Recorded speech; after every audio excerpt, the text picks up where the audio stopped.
네, 안녕하세요. 네, 안녕하세요. 안녕하세요. 저 이번에 중앙대학교 경영학과 경영전략 유정열 교수님의 개인 과제가 리스크 테이커에 대해서 토론을 하기 위해서 모였는데, 그러면 한번 재밌게 한번 시작하도록 하겠습니다.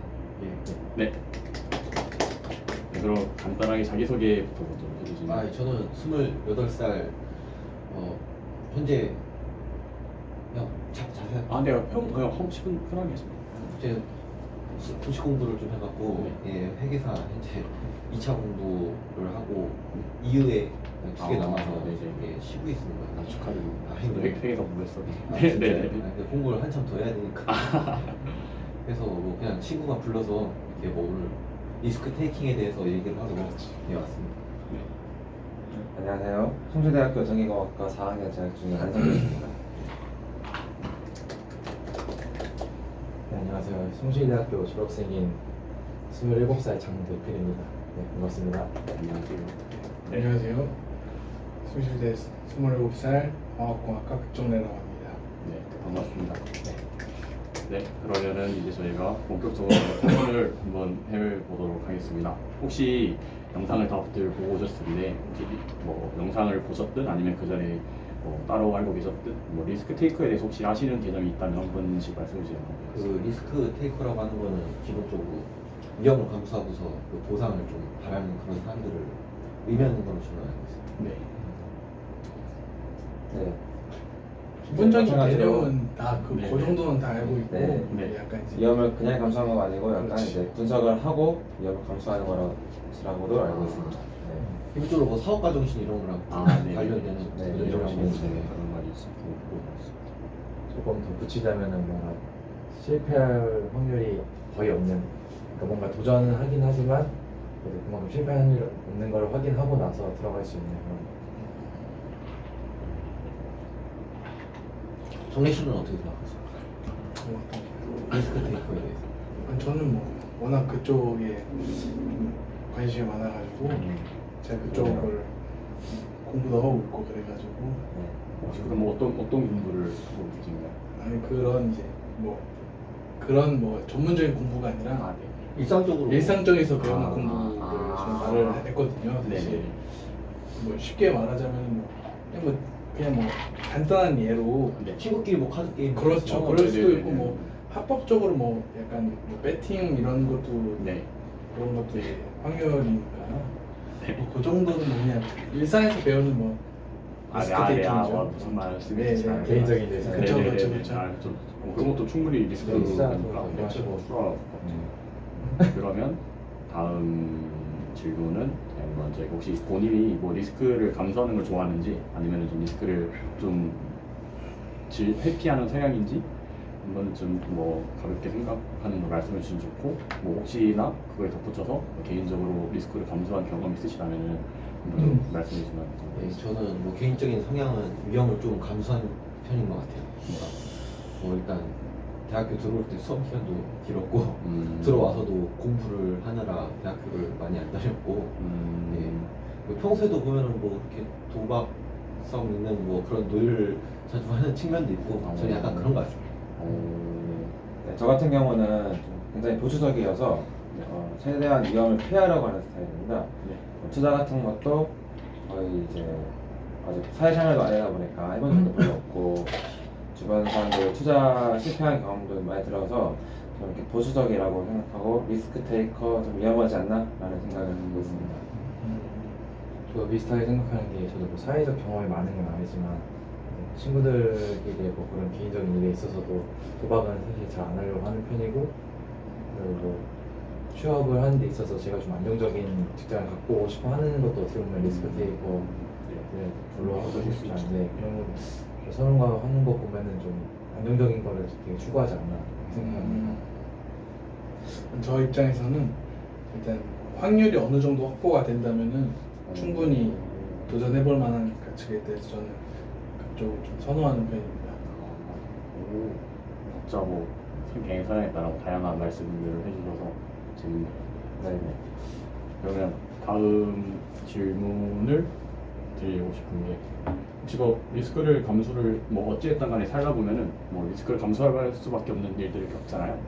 혹시 그때 뭐 리스크를 감수를 했다가 실패를 했는데 근데 돌아왔다면 뭐 혹시 그 이유가 어떻게 되는지. 일단 그 리스크를 감수하면서 선택을 하게 되면 기회비용이라는 개념이 있잖아요. 네. 네네. 근데 그 기회비용이랑 여러 가지 재반 상황을 고려를 해봤을 때 한 번 더 리스크를 감수하고 하는 것이 그 기대값이 들어가는 비용에 비해서 크다고 생각을 하니까 네. 그럴 때는 계속 진행을 하는 것 같고요. 계산을 해봐서 이거는 아니다 싶으면 깔끔하게 손절하는 게 네, 저는 개인적으로 그게 맞다고 생각을 해서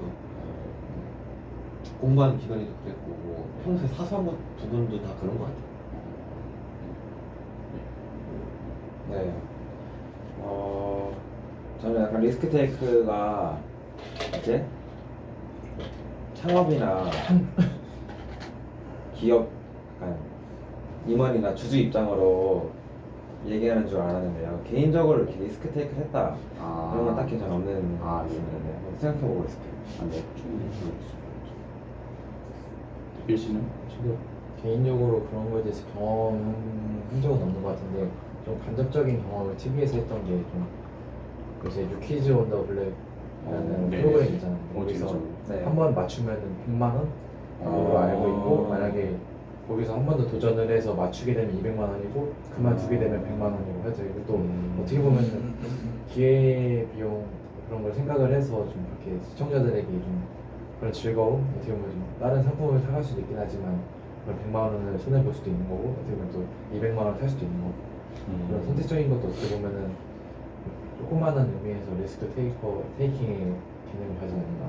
혹시 대필 씨가 그 방송에 나가서 100만 원 탔으면 본인은 어떻게 할 것 같아요? 저는 이제 그거를 많이 생각을 해봤는데 저는 아마 100만 원에서 멈추지 않을까. 혹시 아까 말씀하신 그 리스크 네, 테이크 그런 거를 별로 안 좋아하시는? 네네. 저도 뭐 직접적으로 아직 뭐 경험은 해본 많이 경험해본 적은 없지만 뭐 아까 태영 씨가 말한 대로 그런 저는 그렇게 상황이 온다면 저 똑같이 했을 거라고 충분히 생각합니다. 네, 사람이 기본적으로 그렇지. 뭐 그런 거 다 이제 아까 대표 씨도 말했지만 이익에 대해서는 더 리스크를 감수하고 진행하는 경향이 있고 손해를 볼 때는 소극적으로 변하는 거죠. 네. 과학적으로 권성이야 권성. 내가 그 권성. 과학적으로 증명된 건 그러니까 노벨상 탔어 그걸로. 이름이 기억이 안 나. 오저버린. 노벨상까지? 그러면은 일단 여기가 딱 저희가 뭐 개인적인 차원에서 뭐 리스크 테이크에 대한 생각을 나눴던 것 같고 제 생각에 뭐 개인적인 사실 차원들은 저희가 나이 또래 비슷하고 사회 경험도 서로 다 없다 보니까 비슷한 얘기를 했던 것 같은데 근데 사실 뭐 이 리스크 테이커라고 하는 게 뭐 사실 개인적인 차원도 있지만 뭐 사회적으로 봤을 때 뭐 기업이 리스크 테이크를 해야 되는 일도 있고 뭐 정부에서도 사실 리스크 테이커 지금 막 청년 창업 지원하고 막 그런 게 많잖아요. 네. 그런 것도 어찌 보면은 정부에서 리스크 테이커를 좀 약간 조성하려고 하는 것 같은데 뭐 이제 지금부터는 약간 그런 사회적 차원에서 리스크 테이커에 대해서 한번 얘기를 가져보는 게 좋을 것 같습니다. 예. 네네. 네, 그래서 제가 한 번 더 여러분들한테 여쭤보고 싶은 거는 네네. 혹시 뭐 리스크 테이커라고 불리울 만한 기업들 혹시 알고 계신 게 있다면 뭐 그 기업들 한번 말씀해 주시고 그리고 그 기업들이 어떤 부분 때문에 이 기업은 뭐 기존에 있던 다른 기업들과 비교해 봤을 때 왜 이 기업이 리스크 테이커일까를 한 분씩 말씀해 주시면 좋겠습니다. 그런 기업이 기본적으로 주가 시장에서 보면은 주가 변동이 심하잖아요. 네. 그런 리스크를 감수하지만 고수익을 보장하는 그런 회사들이. 네. 근데 그런 기업들이 그렇게 가치 변동이 심한 이유는 그 기업의 가치가 타인이 볼 때 이렇게 보는 시각이 상당히 다를 수 있기 때문에 그런 부분에 대해서 서로 보는 관점이 판에서 변동이 심한 거니까 네. 예, 그런 특성을 다 띠고 있는 것 같아요. 최근에 뭐 4차 산업업종 다 대부분이 그렇죠. 뭐 특히 바이오, 제약주 같은 경우는 뭐 공매도도 엄청 많고 맞습니다. 예, 그런 회사들이 그런 성향을 대표적으로 띠고 있다고 생각합니다. 네. 제가 생각하는 리스크 테이크 기업은 구글이랑 지금은 덜하지만 과거에 애플사, 테슬라 정도가 있는데요. 이 기업들이 이제 다른 점은 굉장히 이제 실패에 대해서 처벌을 많이 하지 않고 계속 자기 직원들한테 새로운 거를 만들려고 실패에 들어가지 말고 새로운 걸 만들려고 이렇게 주문을 많이 하는 걸로 알고 있고 또 저희가 많이 접하잖아요. 구글에서 뭐 안경도 내놓고 네네. 애플도 새로운 아이폰이 계속 나오고 테슬라는 이제 뭐 전기장전통도 만들고 그런 걸로 알고 있어서 이제 제가 아는 리스크테이크 기업은 이렇게 있습니다. 혹시 뭐 아니면은 뭐 구글이나 뭐 사실 테슬라 이런 게 되게 네. 엄청난 대기업이기도 하고 되게 혁신적인 기업이잖아요. 네네, 그렇죠. 혹시 뭐 그 기업에 대해서 혹시 그왜 어떤 부분 때문에 뭐 예를 들어서 아까 말씀 안경 그런 것처럼 테슬라는 혹시 그런 어떤 부분 때문에 테슬라는 이제 전기 자동차는 이제 만들어놨죠. 그리고 네네. 거기 이제 회장님이 CEO가 네. 약간 달, 어. 화성 이런 앨런 쪽으로 머스크. 네 이주를 한다고. 그걸 이제 보통 기업이라면 그런 행동을 하지 않겠잖아요. 왜냐면 되게 무모하니까 돈이 되는 것이 확실하지도 않고 그리고 몇십 년 후에 어떻게 될지는 아직 모르죠. 네. 그게 되게 좋은 네. 말씀이죠. 투자가 잘 될지 안 될지. 도필 씨는 혹시 저도 최근에 봤던 동영상이 그 테슬라에 관련된 건데 아니 그 테슬라에서 네. 사실 로켓이 어떻게 보면은 다 일회성이잖아요. 한번 나가게 되면 그러네요. 버려지는 우수 쓰레기인데 그 테슬라에서 지금 계획을 하고 있는 게 그 로켓 한번 발사하고 나서 다시 그거를 복귀시키는 그 연구를 했는데 한번 성공을 했더라고요. 그래서 그 동영상을 보면서 어떻게 보면 남들은 그거를 그저 일회성이라고 생각할 수 있는 것들을 이제 물론 그만큼 실패를 많이 했겠지만 그거를 다시 어떤 극복을 해가지고 이렇게 실천을 해서 한 번에 사례가 생기면 사실 그 다음에도 그런 사례들이 넘쳐날 수 있는 거잖아요. 그걸 또 다시 복귀시켜서 재활용할 수도 있는 거고 그런 모습들을 보면서 그런 리스크 테이커의 그런 기업에 해당하지 않나 라는 생각을 했습니다.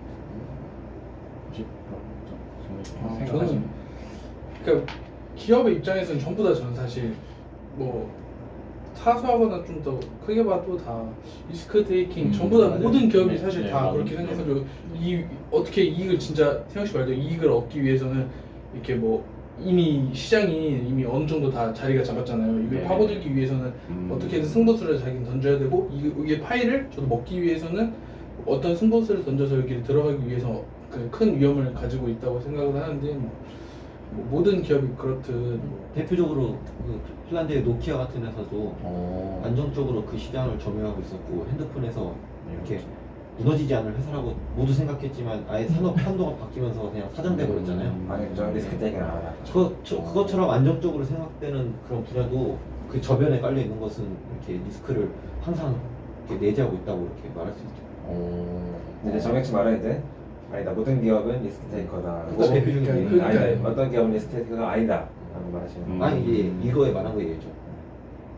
말씀하시는 예, 그렇죠, 그렇죠. 네, 그렇죠, 네. 그렇죠. 역시 전공이 경영과 함께 아주 잘하시는 것 같습니다. 잘 모셨네. 아니 감사합니다. 그러면 일단 제가 다음 질문을 한번 드리겠습니다. 사실 리스크 테이커 사람들이 뭐 개인도 그렇고 사실 요새 기업들이 약간 사회 분위기 자체가 약간 리스크를 감수해야 된다 이런 약간 분위기가 있잖아요. 그 뭐 정부에서도 기업한테는 투자를 증진시켜라. 그래서 약간 사실 정책 같은 거나 뭐 세금을 혜택을 줄 테니까. 근데 사실 뭐 세금을 혜택을 줘도 사실 지금 기업들은 되게 투자에 되게 조심하고 있는 상황인데 근데 왜 혹시 우리가 단순하게 약간 좀 누구나는 뭐 리스크가 크면은 실패할 확률이 높으니까 그런 부분 말고 혹시 이런 부분을 제외하고 기존의 기업들이 왜 리스크 테이커가 좀 되기 힘든 이유가 혹시 생각하고 계신 게 있으신지? 네. 기본적으로 이게 기업이 투자를 한다고 하는 것은 그 수익성이 보장이 돼야 되잖아요. 네. 근데 기업들이 자기들이 판단할 때 그런 수익성 있는 투자니 자기네들이 그런 판단에 없다고 생각을 하니까 아마 투자에 소극적으로 변하고 있는 그런 추세인 것 같아요. 근데 그런 부분에 대해서는 뭐 기업한테 뭐라고 할 부분이 아니라 사회 전반적인 인프라 시스템 이런 거랑 관련돼 있는 거니까. 천천히 뭐 생각하셔도 돼요. 네. 뭐 네. 천천히 생각하시면 뭐 생각이 안 나시면 생각 말씀하셔도 돼요. 기본적으로 한국 같은 경우에는 이렇게 뭐 벤처 창업 같은 걸 하기 어려운 이유가 네.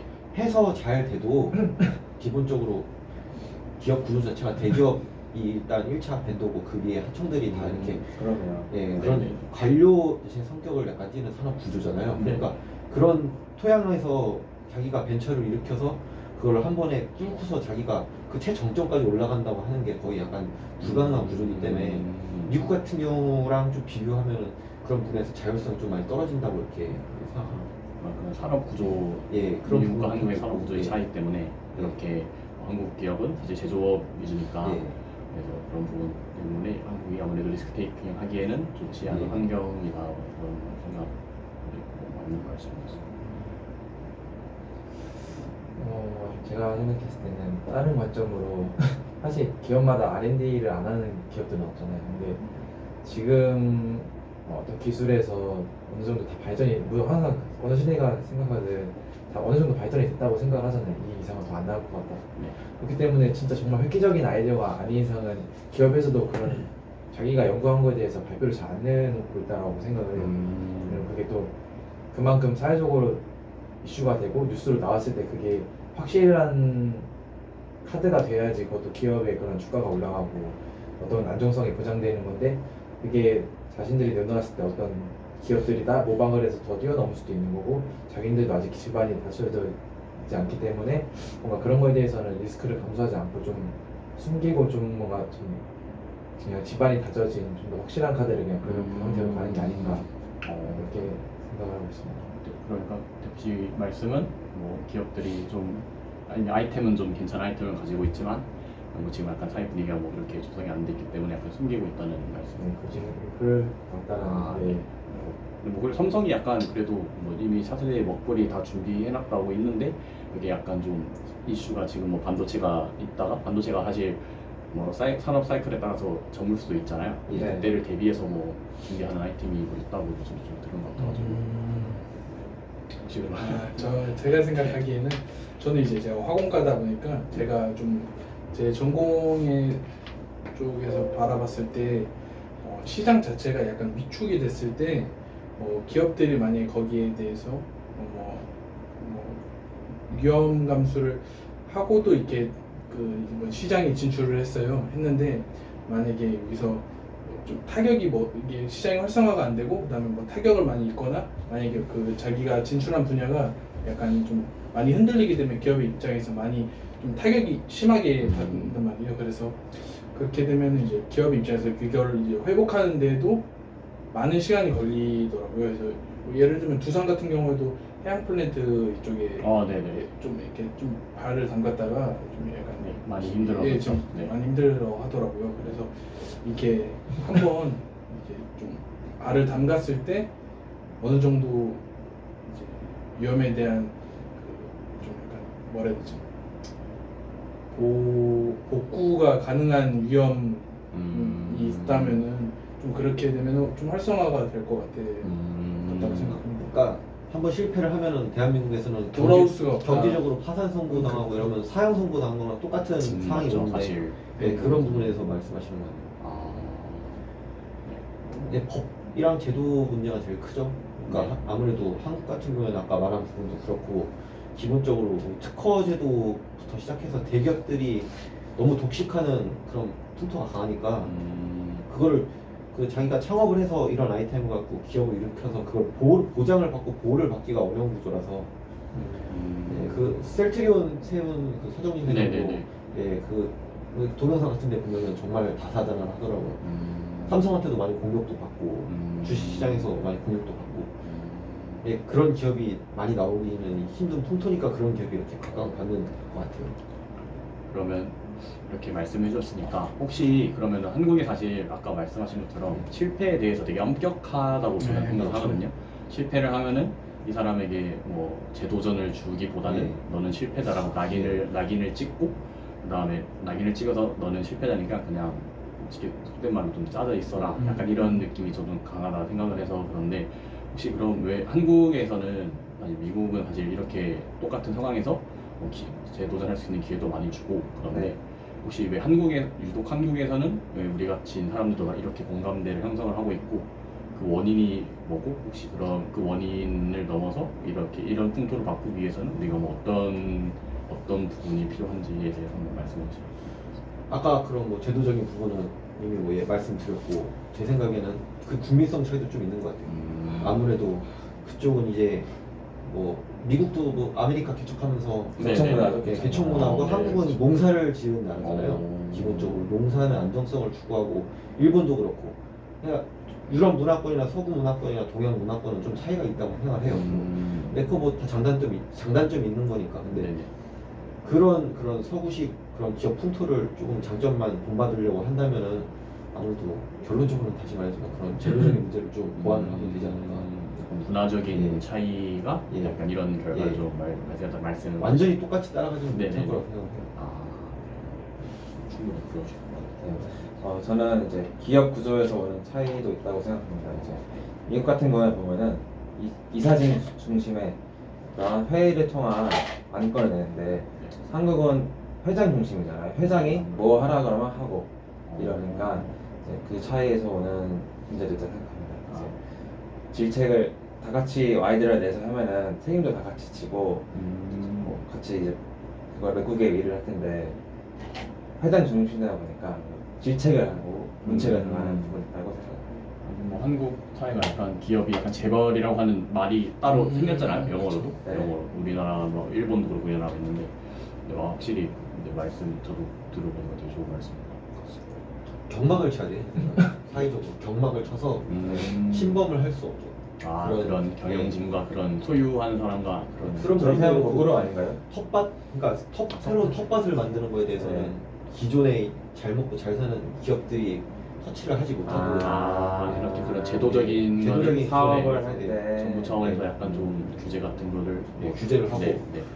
그러니까 한국처럼 이렇게 문어발 선단 경영하는 회사가 별로 없잖아요. 네, 그러니까 뭐 전 세계 별로 비슷한 문화권 일본만 해도 거기는 네. 한 분야만 파는 회사들이 많고 아. 한 기술만 갖고 100년, 200년 이런 하는 회사들이 음. 많은데 한국 같은 경우는 돈 좀 된다 싶으면 일단 음.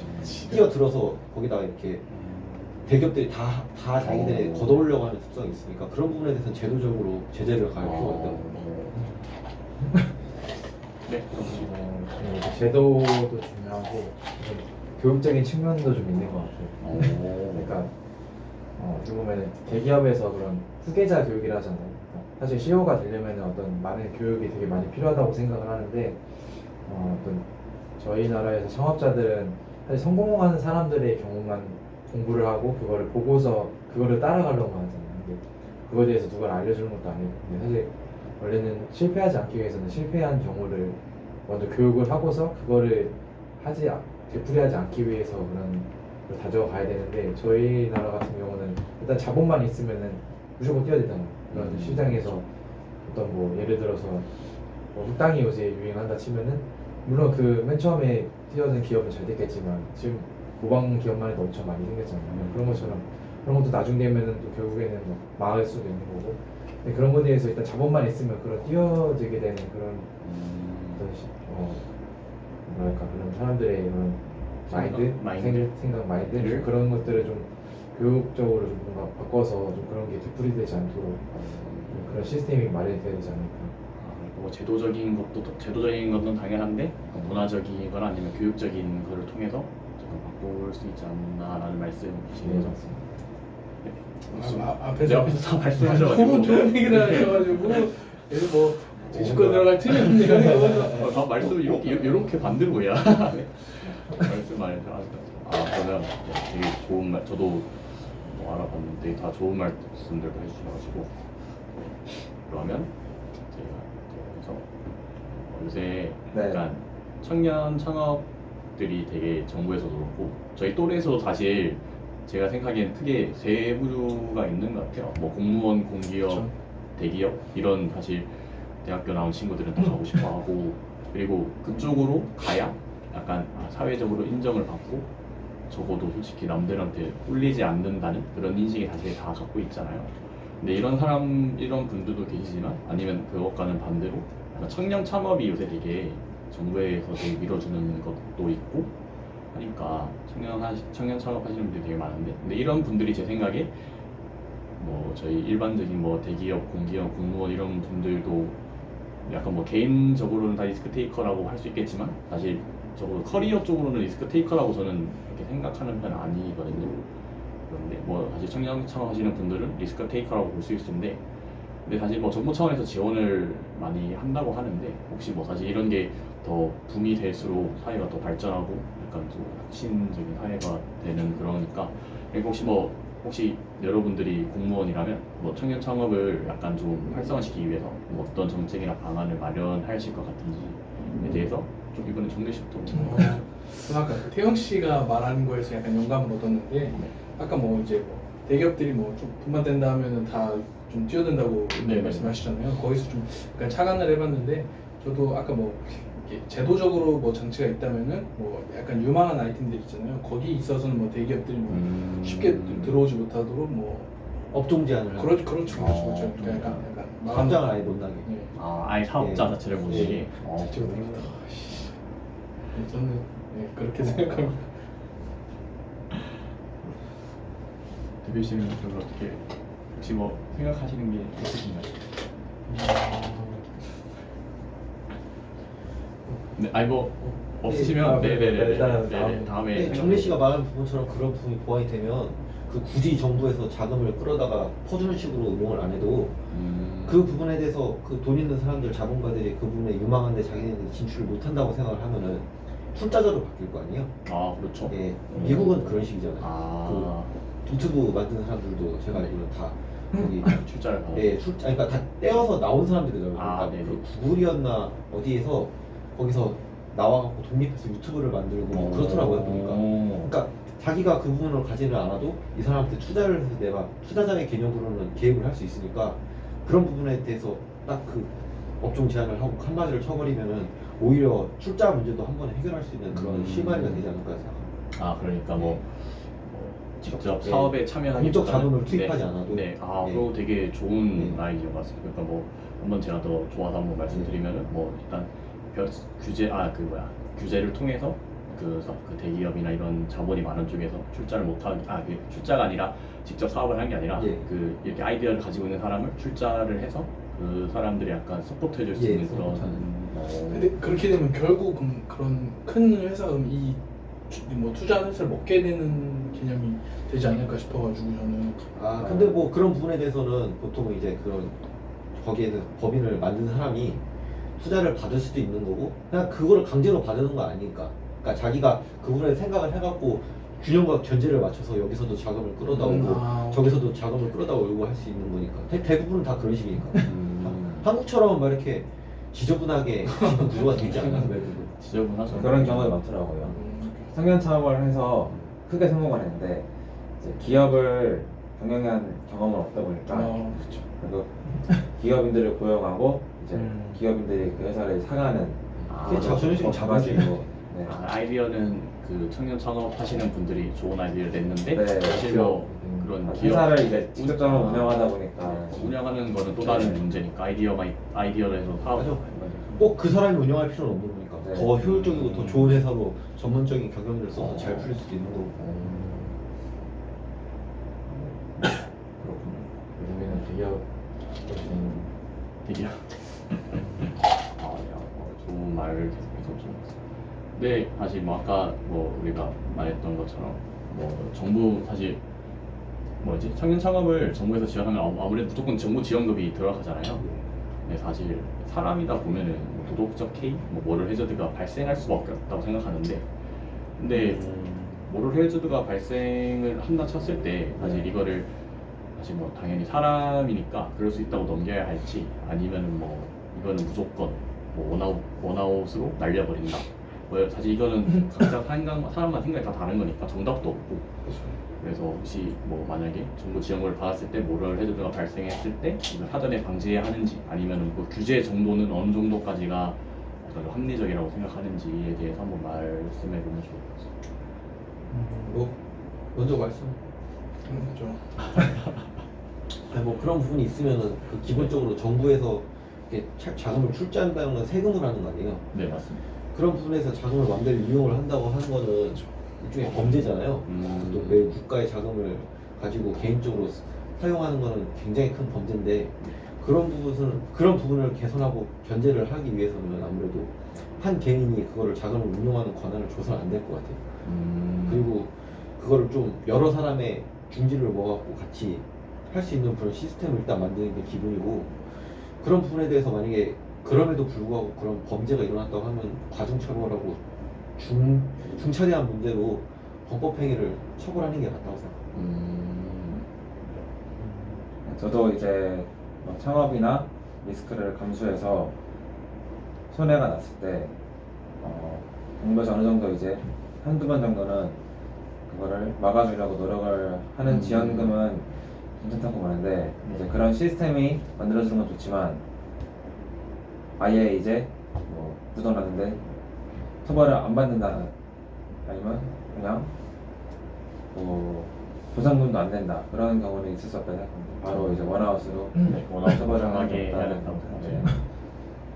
좀 정부가 지원해줘서 이게 악용되는 사례가 있다고 생각하는 게 사실 지금 대학생들도 그런 이제 취업하는 기간에 돈을 받는 사람들이 많이 있잖아요. 네, 맞죠. 치성페. 네, 치성페 네, 케이스도 치성페. 그렇고 이제 제가 알기로 50만 원씩 6개월을 주는 걸로 알고 있거든요. 어떤 물론 상담을 통해서 그게 절차를 확인을 하고 이게 타당한지 이런 거를 확인을 하는 것도 알고 있는데 사실 이런 거에 대해서 악용하는 부분이 되게 많잖아요. 그걸 제대로 확인을 할 수도 없고 그렇기 때문에 좀 정부에서 그런 거는 규제를 제대로 하기 위해서 좀 그런 게 확실하게 자리를 잡은 다음에 그걸 좀 내놔야지.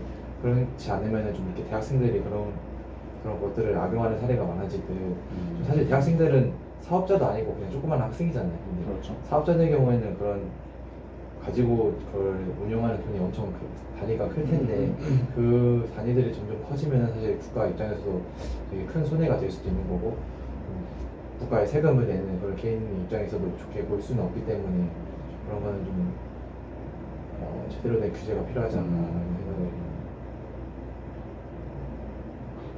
그러니까 저는 궁금한 게 있는데 그 모럴 해처드가 네. 그러니까 그 돈 지원금을 받았을 때 그 사람이 이거를 뭐 약간 뭐 불법적인 쪽으로 쓰거나 아니면 그런 기능들 아니면 만약에 돈을 받았고 이 돈을 만약에 이 돈을 가지고 내가 무슨 회사를 차리고 뭘 했는데 망했을 경우에 그거는 문제가 안 되죠. 그건 개념은 아니고 만약에 전자의 개념. 전자의 개념으로 했을 때는 뭐 여타 다 같은 생각으로 뭐 이렇게 만약에 그 불법적인 돈으로 이렇게 불법적인 방법으로 이렇게 사용을 했다면은 이제 강하게 처벌하는 건 맞다고 생각합니다.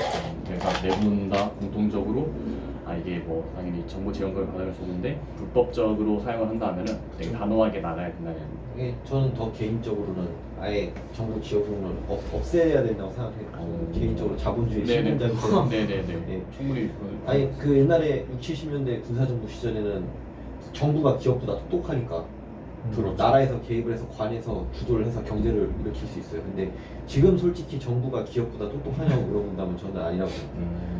정부 행정 관료들이 기업 경영 부분에서 조언을 해줄 수 있는 거는 매우 제한적이고 오히려 기업 실무자들이 더 잘하기 때문에 그 부분에 대해서 정부가 돈을 풀어서 그거를 방향을 정해준다? 그거는 전 잘못됐다고 생각해요. 근데 아예 아이디어는 있는데 이제 돈이 없는 경우에는 뭐 어떻게 생각하시나요? 상업을 하는 경우죠. 그런 부분도 나는 솔직히 아까 그런 말했던 것처럼 철저하게 자본주의 방식으로 출자를 하고 거기에 대해서 투자 수익으로 이렇게 선순환 되도록 만들어야 된다. 출자를 도와주는 것도 정부 시스템적으로 가능한 부분이죠. 지원금 없이 투자자 모색하는 것만 이제 정부에서 도와주는 그런 거죠. 인프라만 짜주는 것도 네. 도움이 될 수 있고 나라에서 돈을 끌어다가 그걸 시장에 개입하는 건 저는 개인적으로는 아니라고. 뭐 직접적인 돈을 지원해 주는 게 아니라 뭐 네. 시스템 아까 계속 강조하셨듯 시스템이나 아니면 그런 규제들을 통해서 지원하는 게 맞다는 말씀. 어차피 기업 세금에서 나오는 거잖아요. 뭐 법인세든 그렇죠. 뭐 네네. 소득세든 다 그런 거 나라 세금인데 그것 어디서 나오냐면 다 그 기업에서 나온 거고. 그렇죠. 기업에서 뺏은 돈으로 자기네들이 그거를 다시 설정한다고 하는 거는 저는 너무 비효율적이다. 아무래도 정부는 지금 너무 비대해져 있고 예. 그리고 사실 기업은 사실 뭐 정부보다는 사실 속도도 좀 빠르고 예. 그 혁신에 대해서도 자기들은 진짜 생존에 걸린 문제이기 때문에 뉴스를 보면 돈을 이상하게 쓰는 것 같더라고요. 나라에서. 사실 좀 그런 게 좀 많죠. 눈먼 돈이 많아서. 그래도 어느 정도는 써야지 이제 또 새로운 기업이 쓰긴 생기니까 써야 되는데 아예 안 쓰는 건 좀 근데 그렇고요. 저는 약간 네네네. 반대 저도 좀 게 반대. 그래도 만약에 그러니까 그 자기 그러니까 뭐 창업을 한다는 사람의 입장에서는 그러니까 뭐 대기업 자기와의 그 뭐지 가치관과 그 출자해주는 그 기업의 그 가치관이 안 맞을 수가 있잖아요. 충분히 그럴 수 있죠. 근데 이거를 뭐 제가 뭐 어디서 발품 팔아서 돈을 이렇게 얻는 것보다는 사실 뭐 좀 더 뭐 활성화를 위해서는 사실 뭐 돈을 그래도 어느 정도는 쉽게 구할 수 있는 뭐 공공기관에서 좀 약간 네. 이렇게 해주거나 그게 좀 필요하다고 생각을 하거든요. 사실 너무 가치가 익숙해질 것 그쵸 같으니까. 이제 가치관이 안 맞아 버리면은 근데 안 해주면 저 아이디어는 있는데 뭐 이걸 이제 활성화시킬 방법이 없으니까 저는 그렇게 그래야 생각해요. 또 우리나라도 구글 같은 기업이 생기고 그러니까 또 되게 좀 하나의 지원이니까. 좀 약간 생각이 좀 저는 네. 뭐 토론이니까요. 아, 네, 토론. 잘못 생각. 그런 분에서 뭐 저는 금융기관이 어차피 있으니까 금융기관이라는 존재는 원래 그런 걸 위해서 있는 그렇죠. 거잖아요. 뭐 여신을 하고 수신을 하고 네. 그런 부분은 부동산이 있어야 더 제뭐 개인적인 생각이에요. 아, 네, 아주 뭐가 담보가 있어야지. 담보가 있어야 담보가 있어야 되는 되죠. 돈을 매달죠. 경제가 활황이면은 지금처럼 그렇게 담보를 요하지 않아도 돈을 빌려주는 풍토가 되지. 지금 풍토가 그런 풍토는 아니니까 뜯어 고쳐야 될 게 한계가 아니긴 해. 맞습니다. 아주 생산적인 얘기를 해주신 것 같습니다.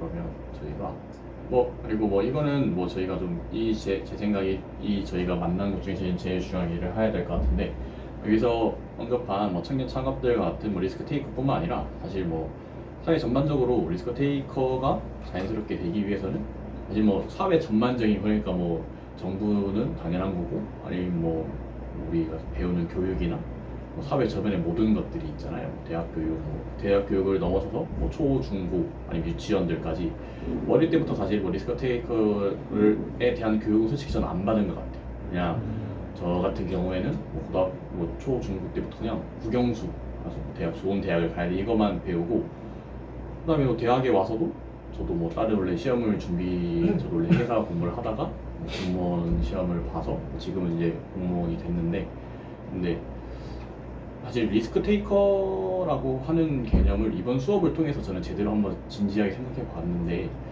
네, 사실 여러분들도 사실 제 또래니까 비슷하실 것 같고, 그러면 약간 우리 세대뿐만 아니라 다음 세대들은 사실 이런 리스크 테이커를 생각하면 되게 저는 좋다고 생각하는데, 네. 그러면 혹시 이렇게 자연스러운 분위기가 되기 위해서 혹시 필요한 것들이 있으신지, 뭐가 필요할지 생각이 다르시면 아까처럼 말씀하시면 좋고, 되게 정민 씨 먼저 하시죠.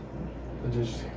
저는 근데 개인적으로 굳이 그거를 네. 강제로 인위적으로 리스크를 감수하는 쪽으로 몰아붙이는 것은 맞지 않다고 생각하고, 근데 너무 지금처럼 이렇게 뭉쳐있는 사회 분위기도 전반적으로 문제가 있지만 네. 자연스럽게 저는 항상 중도가 맞다고 생각해요. 그러니까 논어에도 나오잖아요. 중용의 덕이라고. 아, 그렇죠. 예. 저는 취할 것만 취하면 된다고 생각합니다.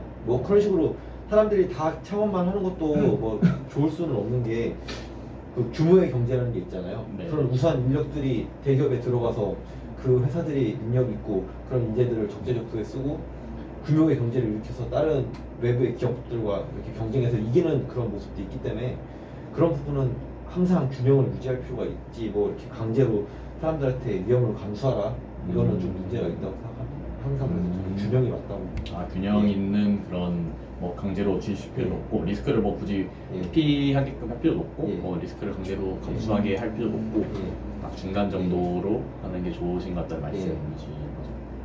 저는 항상 자유를 존중하기 때문에. 네, 그러신 것 예. 같아요. 되게 약간 자본주의를 예. 역시 돈 공부하시는 분 같아요.